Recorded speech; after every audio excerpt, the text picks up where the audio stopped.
মানে আনন্দে খুশিতে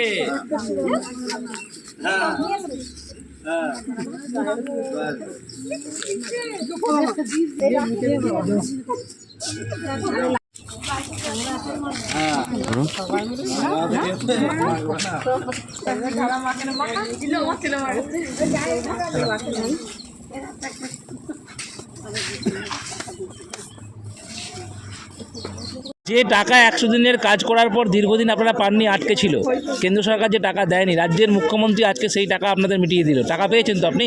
কেমন লাগছে, কি বলবেন? ভালো লাগছে, দিদি টাকাটা পাইয়ে দিয়েছে, তার জন্য দিদিকে শুভেচ্ছা, ধন্যবাদ।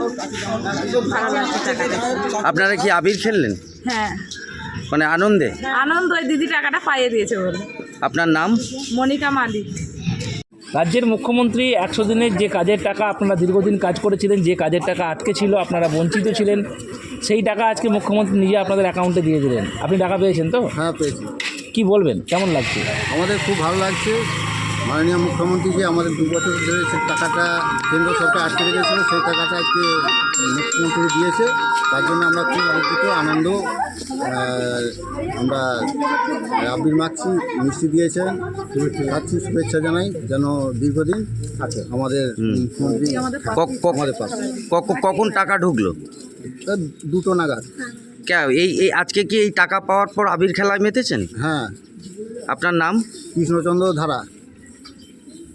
তুলছেন যে সাধারণ মানুষ টাকা পেয়েছে, তাতে কোনো আপত্তি নেই, কিন্তু এই টাকার সোর্স কোথায়?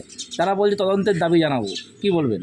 অবশ্যই শুনুন, প্রথম কথা হচ্ছে যে আমার জামালপুর ব্লকে গরিব অসহায় মানুষ যারা খেতে পায়নি, আজকে তারা যারা বিরোধীরা যারা বলছেন, আসুন ব্যত্রাগড় জামালপুর ব্লকে বিভিন্ন গ্রামে এরকম অসহায় মানুষ অনেক আছেন।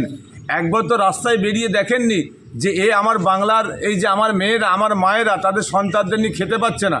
একদিন এসে দেখা করেনি যারা বিরোধীরা কথা বলছেন? তো মাননীয় মুখ্যমন্ত্রী মমতা বন্দ্যোপাধ্যায় রাজ্য সরকারের ফান্ড থেকে দিয়েছে। অবশ্যই আপনার তদন্ত করতে হবে, যে কোনো অনেক তো তদন্ত করছেন, করুন, কিন্তু বাংলার মানুষের এই যে টাকা পেয়েছে তারা যে খুশি, এবং সেই ক্ষেত্রে ওনারা যে শুভেচ্ছা জানাচ্ছেন। আপনাদের তো কেন্দ্র সরকার আটকে রেখেছে টাকা, সেই টাকাটা ছাড়তে বলুন। এরকম অনেক গরিব অসহায় মানুষ তারা জীবনে খেয়ে পরে বেঁচে থাকবে। আর টাকাটা পাওয়ার পরও যদি মনে করেন যে পেছন থেকে খেলবো, সে সারা জামালপুর কেন পশ্চিমবাংলার মানুষ এই লোকসভা নির্বাচনে যোগ্য জবাব দেবে টাকাটা কোথা থেকে এসেছিল।